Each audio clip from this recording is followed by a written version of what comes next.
Well, hello out there. It is I, the DrBossKey, and today I thought we would talk about some of the basics.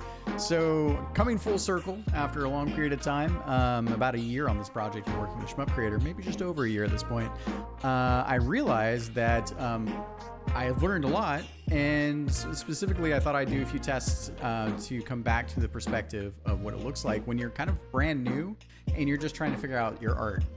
So I've done a few other videos on this, and a couple things popped up today, and I thought I would do something else more specific on this, so why don't we jump over it?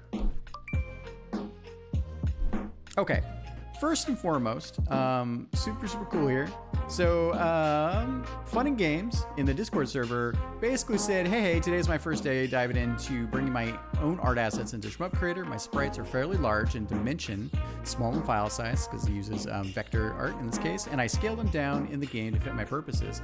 I've noticed that when I scale down the player or enemies in game using the F10 key, which is basically your transformer box, and lowering either global or relative scale, it will make weapon emitters super tiny, as well as also affecting the weapon sets a great deal. Going much faster on older enemies that were smaller image sizes. Yep.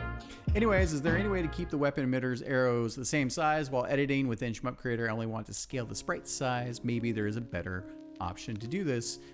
Do so other than using transformations via the F10 key dialog. So, and he said, I'm having a difficult time placing the weapon emitter points on my player and enemies because they are so tiny. So we kind of answered a bunch of those things. So very cool. Thank you for the question. And then I basically came up with a couple pieces of advice. Reflex also came up with them. So I'll give you the general sense here, and then I'll just dive into a little bit more of the things that I've done to sort of tease out this as well. So I basically said I highly recommend picking a power of 2 resolution, so like 64 by 64, 32 by 32, 128 by 128, etc. For your enemy sizes in game, and fitting your sprites into those so you have a uniform baseline for enemies. On a side note, for each level you'll have to set your enemy engine scale sizes. We'll cover that more in a second, which can be tedious. So I wanted to point out global scaling and what that looks like. So and so I pointed out down here, let's see here. So here, I'll show this out a little bit here, but here basically what I recommend is, maybe we should do it differently, but basically you can see here, these are kind of my enemy types. So instead of doing this, why don't I hop over here? All right, so what is this?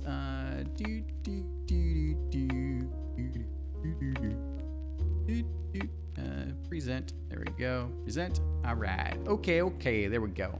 Okay, so target aspect ratio, that's wrong, and resolution. So a couple things that you want to do first, right? You want to consider what aspect ratio and orientation your game is going to be in. Is it a 16 by 9? Is it going to fit the whole screen? Is it 3 by 4, 4 by 3? And I'll show you those in just a second. So if we pop on over to Shmup Creator, and if you go into, is it here? Oh, no, you go into Game Editor, and then in Game Editor under Settings, which is right here, Game Settings, you can see here that you can set whole screen. This basically means that, so in my case, my monitor is, what is it? It's 20, I think it's 2600 by 1440. It's a 16 by 9 aspect ratio. But, so you can change these here, and you can see that the what is actually getting rendered. So this is the game screen. These are your black bars if you want that, because they're vertical in this case. 16 by 9 is a very typical aspect ratio, especially in HD formats, right? So, or you could do full screen, which is kind of full screen. And so the good news is the engine does a great job scaling to your resolution of your device. So, and that also means that, so everything gets scaled. So you don't have to set scale values on a per object basis or a per enemy basis. The engine does it all for you. The other thing that you can change here is your orientation, which, if you're making a vertical shmup, these are generally your aspect ratios that you would be supporting in that respect. So anyways, all right. So then the other thing to look at, and what I highly recommend, is and basically go into whatever your photo editing program is, right?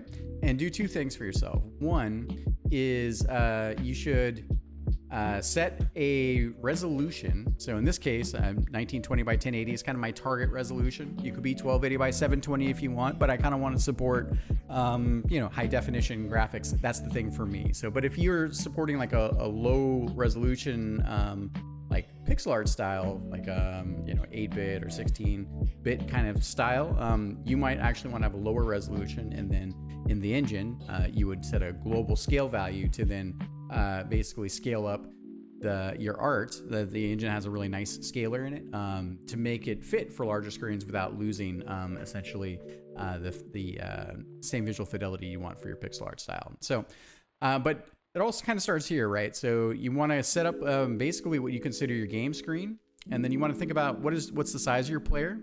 And I just highly recommend making sure that you actually have pixel perfect. So this is a pixel perfect square, 512 by 512, etc. So, and then in the context of a 1920 by 1080 screen, this basically gives you a sense for how big these things are going to be on screen, right? So, because at the end of the day, basically, and if I go into runtime, so and here's my little player. So if you have a 64, so and it's all. How do I say this? It's less technical. There's some technical aspect to it. It's more artistic, right? So really, at the end of the day, what you're trying to find out for yourself is what is the visual style and what's the target resolution for the art that you want to create. Some people want to create really high definition art and they're gonna have big monsters on screen and big bosses. Some people want to create more retro style games where your pixel art is like 32 by 32. And this isn't really a primer on this, but basically the rule of thumb is, right, the more pixels you have, the more visual data you have, and the more fidelity you have. But it still comes down to style, right? So what I would do, and what I have done in this case is, in all my projects, I basically have enemies that I create, and I create them in each of these kind of these main versions, right? So that way I get a sense for how things are going to look on screen relative to my player. And so you can see the player here. I went with a 64. It doesn't really matter in this case. I was just doing it for illustration purposes. And then let's see, before I get too far off track.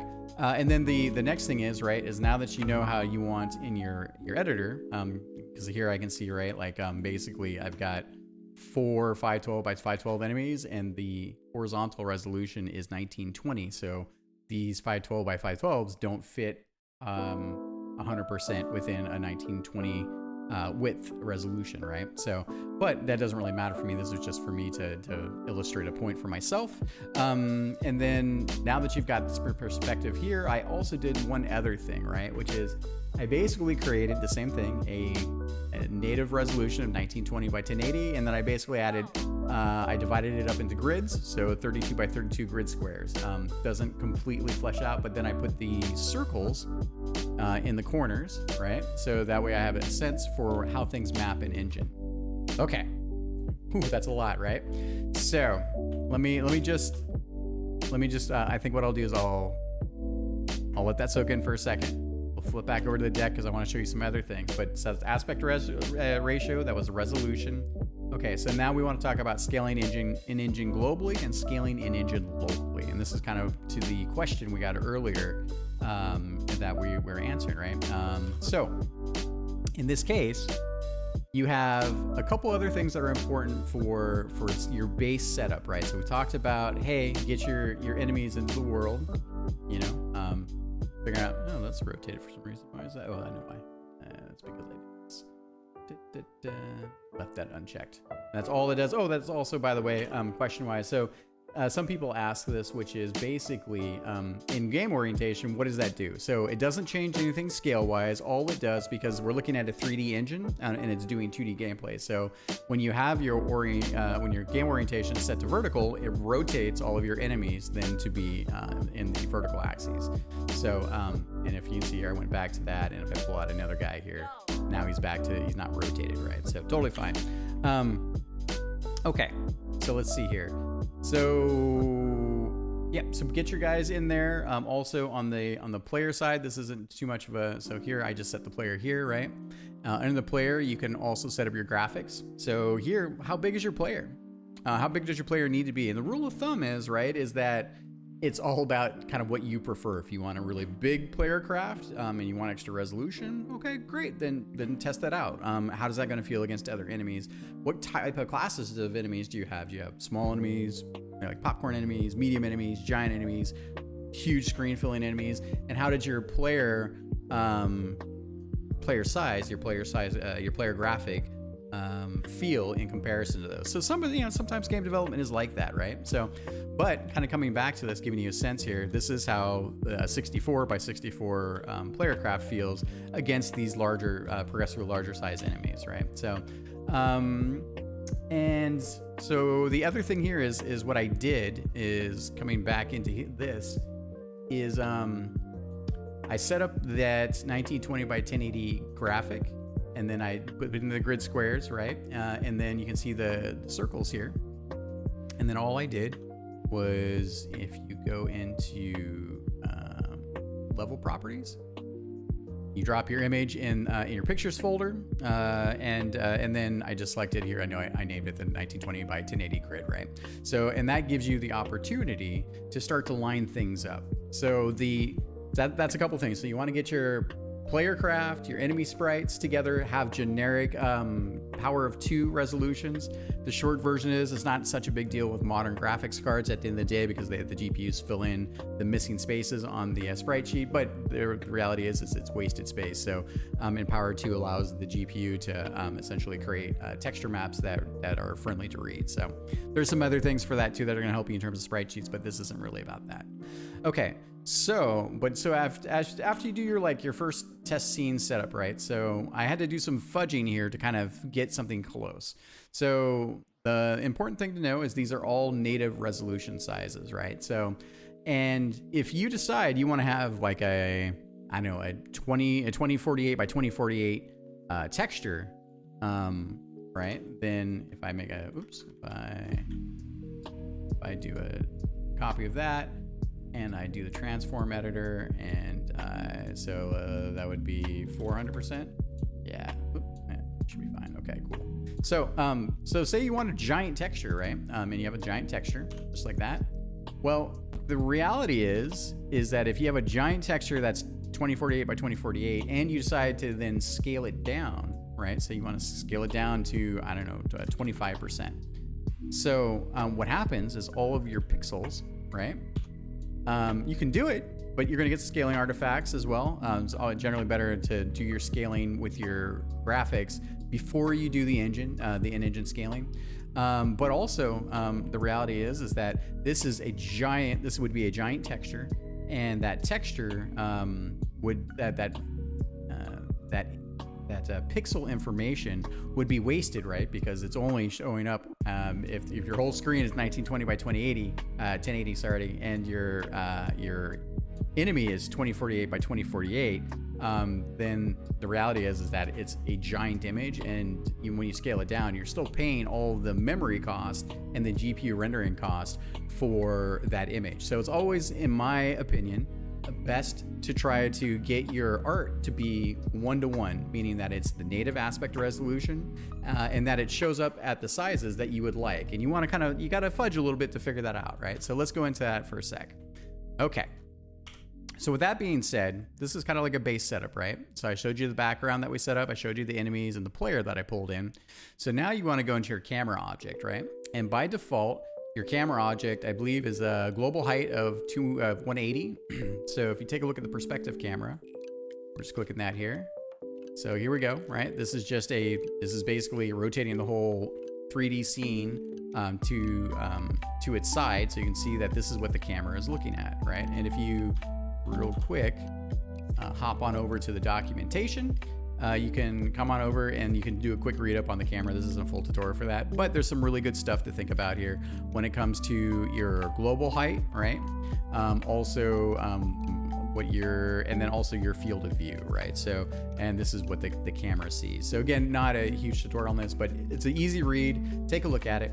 But the point here, right, is we'll go back to this, is that when we click on the camera object, one of the things you want to do, so we can do it this way. Yeah. One of the things we want to do is, you want to basically figure out what sizes you want your imagery to appear in game. What feels good, right?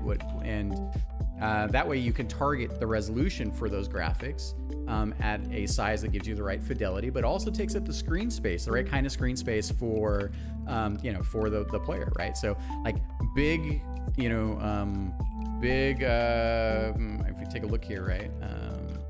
If you take a look at this to these guys, right? So if you have big 512 by 512 enemies, they take up almost the whole screen. They take up a huge chunk of your play space, right? So part of what you're doing is you're balancing out your play space with what the player can see and how they respond to the things in the world, right? So I hope that's making sense. But yeah, coming back here, let's go back to perspective. So you have a couple things that you want to play with. So one is you can play with your global height. So like I said, 180 is by default. So this is what it would look like by default if you just create a brand new project. It's what I did here. This is a clean and brand new project, and that's okay. Still, the good news is that in this particular camera size, and this comes back again to your play space, right? How wide do you want it to be? Are you a vertical shmup? Are you a horizontal shmup? Because if you come back to the settings here, right, and you're like, oh, hey, we want to be a vertical shmup. And we really want to be, maybe want to be in an aspect ratio that's 16:9, that totally works, but maybe you want to be in a 4:3. Well, all of a sudden, a 4:3 aspect ratio means that you have less play space for the player, right? And that means that an enemy that is a 512 by 512 enemy is going to take a massive amount of space up on screen. Also not a bad thing, but it's something when you're making your art that you want to keep in mind, right? So that's why there's not an exact science to it. And it's also comes down to preference, but all the more reason to figure these things out early in your project, because coming back to scale, all right? Because there's some things that happen if you decide to do a lot of individual fudging, right? So you have two things that you can do here. So one, and if you press the F10 key, it brings up, is it the F10 key? Bloop, there you go. It brings up the transformations box. And if you want the transformations box, transformation editor is here. And all this is basically allows you to do things like change the scale of your enemy, right? Which is pretty cool. So maybe you need to fudge a little bit. You want to be 125% bigger because it can scale up a little bit. You're not going to see a lot of scaling artifacts because you have lots of resolution with the image that you created for the enemy. And so you can res it up, you can scale it up a little bit to get that feeling, right? But here's the thing is that when you set the scale of an object, this is set on a per object basis, right? So if I make a copy here and I come back here and I set this one to 150, it only keeps the scale, the in-game, in-engine scaling for that particular instance. So if you start scaling things individually to kind of get that feeling, every time you make a new level, you're gonna have to come back and scale those enemies. And it's nice to have the freedom, but right, you want to be uniform so you don't have to come back and then go over 8 levels and change the scales of all your enemies because you found something doesn't work, right? So the rule of thumb here, like I said, is always try to bring your art in first at 100%, 1-to-1, and in engine, right? So, but that is one way you can scale. So the other way, and this is more important, I think, for lower resolution art where you want to make it bigger because you're using things like 32 by 32 or 64 by 64. So you have in the level editor or in the editor tab here, if you come over to game settings again, you have this thing called Pixel Sprites Scale. And by default now it's set to 1, but you can set it to something like 2 if you want. And if we come over here, so now, do this. All right. So it's probably easier to see if we do like that. All right. So you can see here. So basically what this is a global scale value. So this means that this scale value will be applied to all your levels. So say in general, you're working with a really low resolution art style, pixel art style, if you want. Right? And it turns out that things aren't quite big enough after you've adjusted your camera height, after you played with your field of view, you're like, it doesn't quite do it the way I want. Then you can adjust and change your your pixel sprite scale in general, and this will change across the whole game there. So I recommend keeping it at 1 for now, and only adjusting that after you've really dialed in your global height for the camera and your field of view, because both of those things affect the visibility of enemies on screen. Okay, that was a lot. I hope that was helpful. I know it was kind of all over the place for a few moments there, but it's a little bit complex. So, all right, so that was scaling an engine globally, scaling an engine locally, 1-to-1, make the most of your pixels and art style. Let's go on. Moving on. Okay, so target aspect ratio and resolution. Okay, so we talked about this briefly, but make dummy objects with resolution text stamps. So like whenever you're trying to previs how big something can be, this is sort of like in the game industry, this is what you call like gray boxing or white boxing an environment, right? Like just getting the right feelings together. Oh, also maybe stepping back to this, one other thing that's really important is when you're looking at weapons. So here you have your weapon points, right? So so you can make your weapon points. And so this is where enemies shoot from, right? So you can make multiples on an enemy, etc., etc. So when you change the scale value of an enemy in game, it also will affect the scaling of your bullets, right? So do I have? I think I have a basic bullet, basic weapon, swirl. Yeah, let's do swirl. All right, boom. Okay. So for instance, now we go. Pretty exciting, right? Super exciting. There we go. Awesome. Now, what if I take and I change the scale of the enemy to, I don't know, 25%.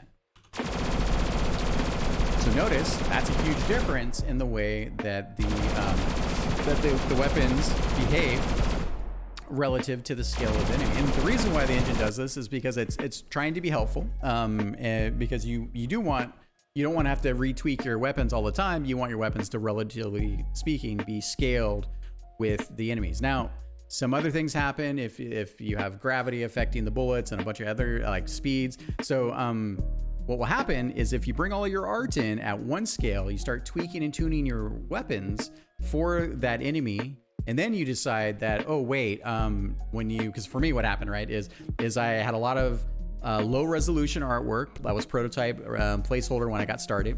I scaled it up by 300-400%, so including bosses, just as a temporary measure. And then I came in and what we did is we replaced that size with a 1-to-1 resolution for the enemy.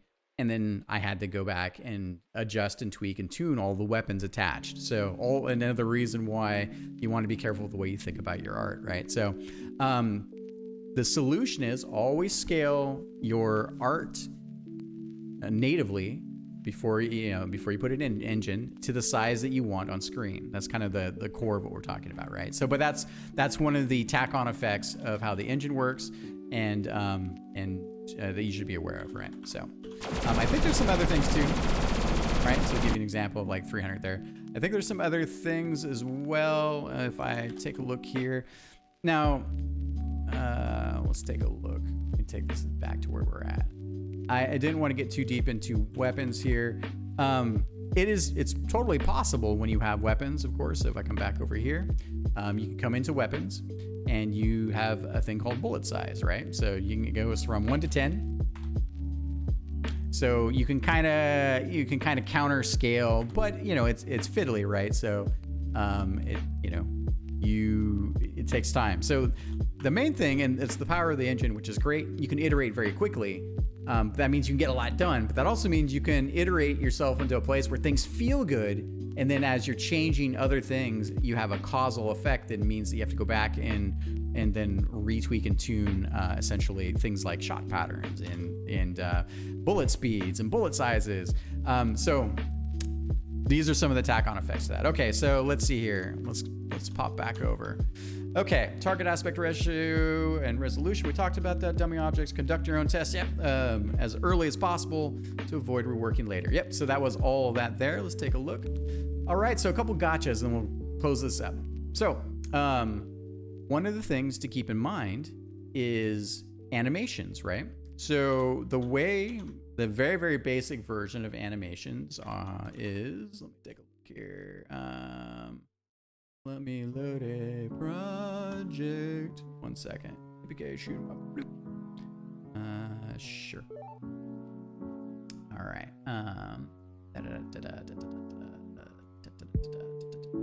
It's just easier to illustrate this way. Come on. Come on, Looney, man. I have such a big project at this point. It's kind of amazing that Shmup Creator handles it as well as it does, especially on my beefy PC. Okay, so short version. I'll just open this up here. Bring this on over. So here it is. Find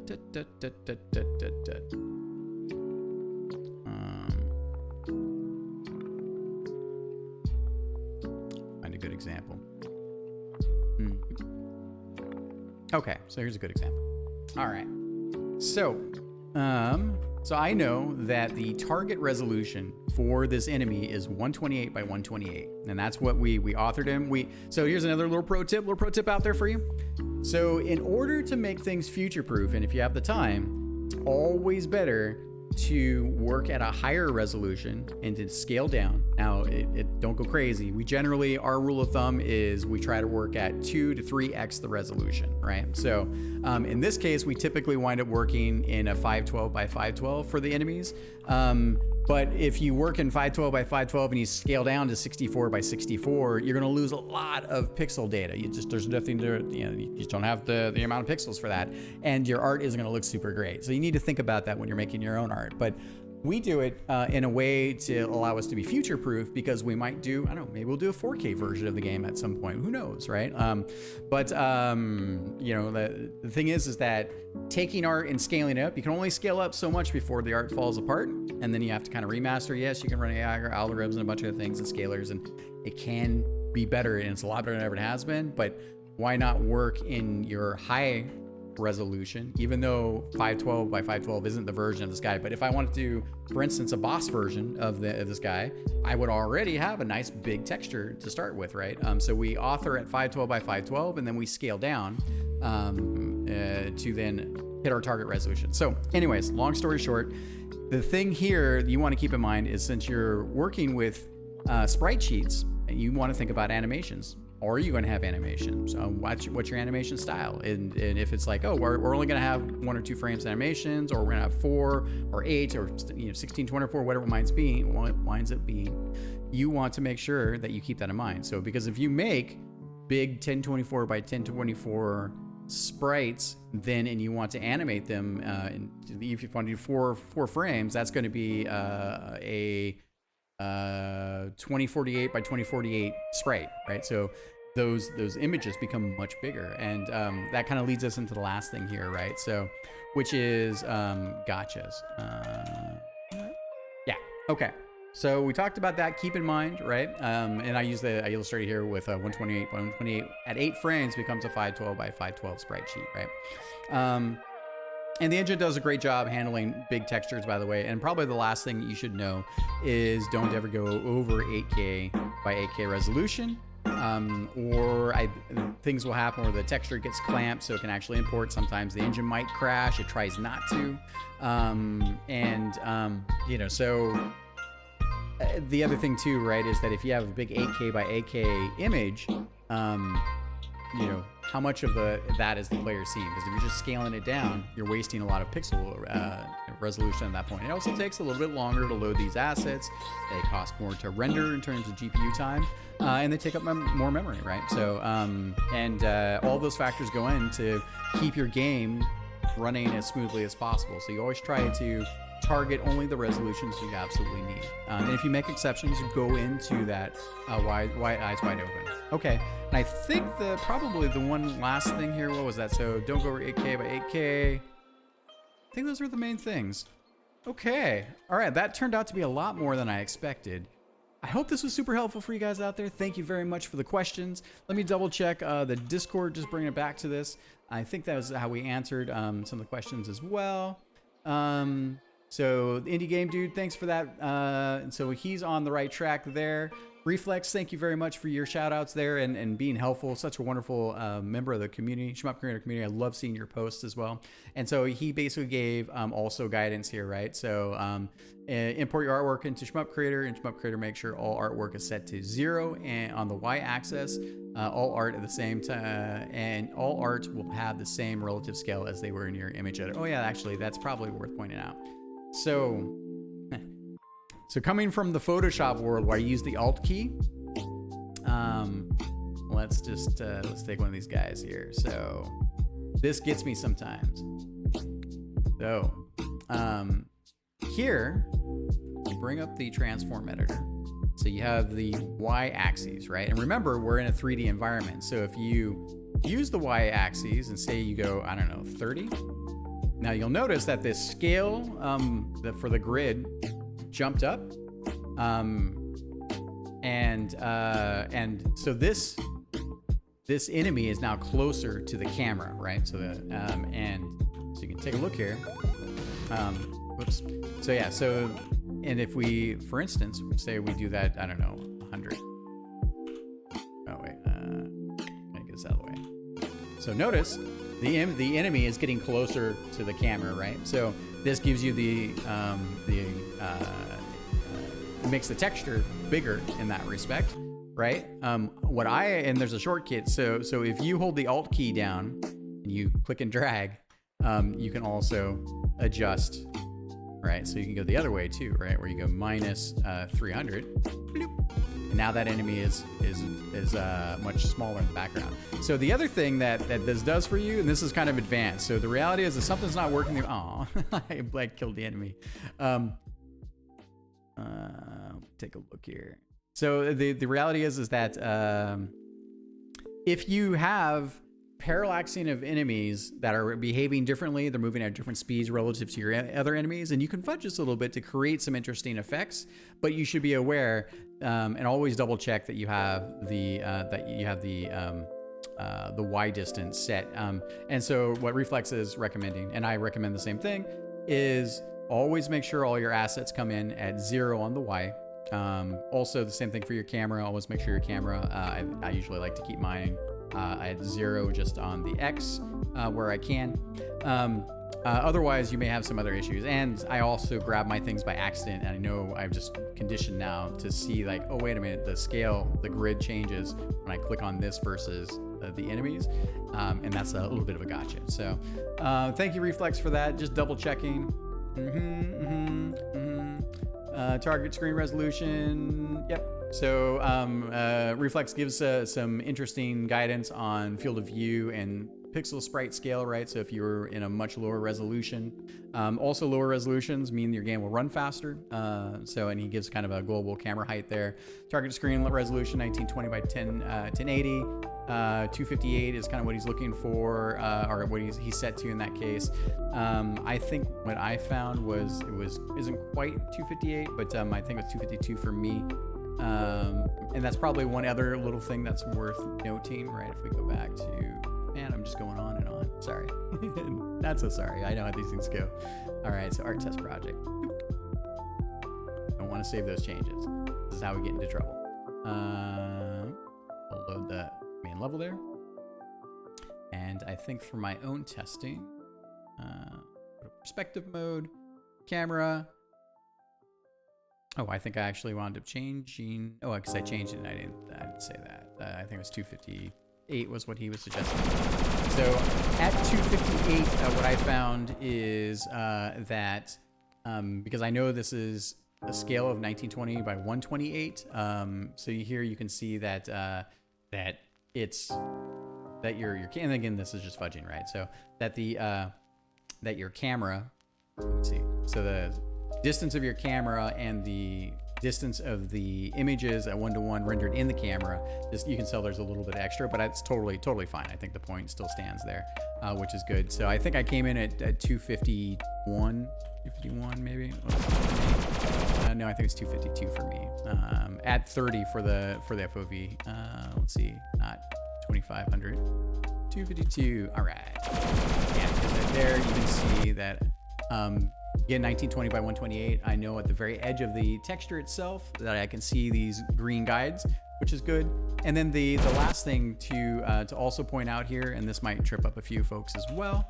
So when I did my grid, and the reason why I create the circles in the corners, so I can tell when this image, because remember the game will scale to 16 by 9 resolution on the aspect ratio. So you want to also understand how textures get rendered in the background planes for the camera. So, and if you just go, I already pointed that out, but if you go to level properties, right, and you go to your parallax scrolling, and I just set the grid, that's the same image you saw there.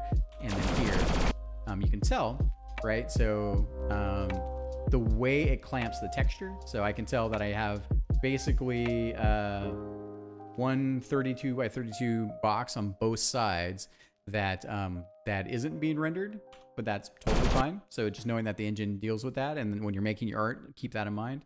One minor pro tip for you: if you take the gameplay object and you take your camera, I think it's camera. Yeah, you take your camera, just drop that in here. You can check it to camera speed, modify, set it to 0, and set transition to 0. And when you activate the runtime, it will automatically activate that. So when you're trying to do things like, hey, just statically look at things. Now, also, you should always look at things in motion. And all you have to do is uncheck modify behavior. And now you can see how this is working. Because the other thing is as you adjust the distance of the camera and the FOV of the camera, it's going to affect how fast your player craft will move through space, right? So, all right, I think that is truly it. That was quite a bit. All right, for reals, thank you everybody out there. I hope this was helpful. And if you have any questions or comments, please put them down in the description. Thank you everyone that's been following along. Thank you for the thank you for the subscribes. Thank you for all of the encouragement. Thank you for the play tests, and we'll see you next time.